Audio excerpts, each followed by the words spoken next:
Oh, hello everybody. It's Valerie Ling, clinical psychologist here, coming to you live from a parked car. So do not worry, I am parked and safe.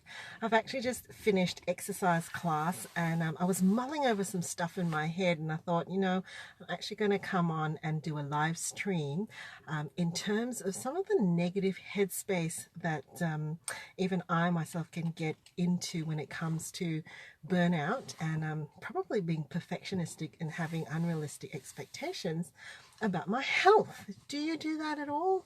Do you have a set of unrealistic expectations for not just your work or taking care of people, but even for your health? Hey Lisa, thanks for joining me. As you know, I'm an advocate for preventing burnout, and exercise is really, really important in that equation. People laugh it off, but it's actually really, really important for a whole bunch of reasons. Now, I have found myself in the last 3 weeks just catching a cold after a cold after a cold, and it's just been weighing me down. And I've just been finding it really difficult to get to exercise. First of all, the weather's not been fantastic for me to set out at the times when I would usually set out.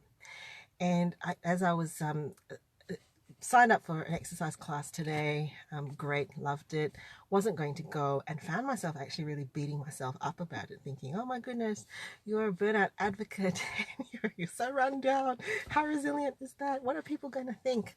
Yes, this goes through my head as well. But isn't that the speak of shame? And I started to recognize that, gosh, I'm actually feeling ashamed for being sick, for being human, that somehow I'm defective somehow, that even in my own thoughts about not getting burnt out, that, you somehow have to have a body that's a machine and isn't vulnerable. So I just want to share with you how I got out of that funk, because I did actually get to exercise class. I did, however, reach out to the instructor, let them know where I was at, gave them the heads up that I would need to pace and pull back if I thought my body needed to pace down.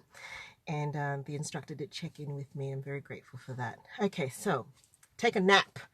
That's my approach. It's an acronym. I didn't actually fall asleep before I went to exercise.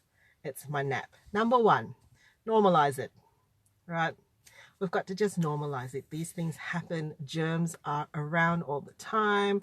About 15 years ago, nobody bothered to really, have a hand sanitizer in their handbags. But fast forward these days, there's all kinds of germs, all kinds of bugs. We're constantly in close quarters with people. So let's just normalize it. You're going to get sick. And sometimes you're going to get sick 3 times in a row. Okay, let's not beat ourselves up about it. Number 2, let's just accept. So N for normalize, A for accept. I think we just need to accept that, yes, it is possible that when you are working hard and working on things that are really meaningful and that you're very passionate about, you're going to push. You are going to push. But then, hey, Gerda, thanks for joining me. I'm just talking about my nap, which is not actually going to sleep, but an acronym. So first, normalize. Second, so accept that actually there are going to be times where you're going to push. It's unsustainable to keep pushing, but when you know why you're pushing, you can actually accept and say, okay, there is going to be a time where I'm going to get tired.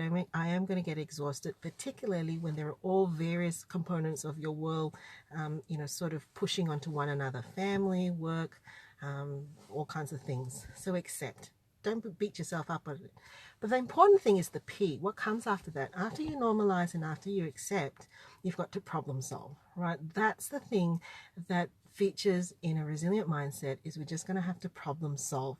Why is it that, Valerie, you've been sick 3 times, three times in the last month? What's happening? Let's have a look at nutrition. Let's have a look at sleep. Let's actually have a look and see whether I've been in a lot more public contact. Maybe I actually need to have a look and see what I'm doing for myself when I am traveling and when I'm interacting in public spaces quite that much. So problem solve, figure out what you need and keep going, right? So I just wanted to get on and say, look, it's all right. And sometimes we're going to have to push, but importantly, we need to know when to pull back. We need to know when to pace and when to problem solve so that we can keep going the distance. Goodbye, Lisa. Goodbye, Gerda. See you later.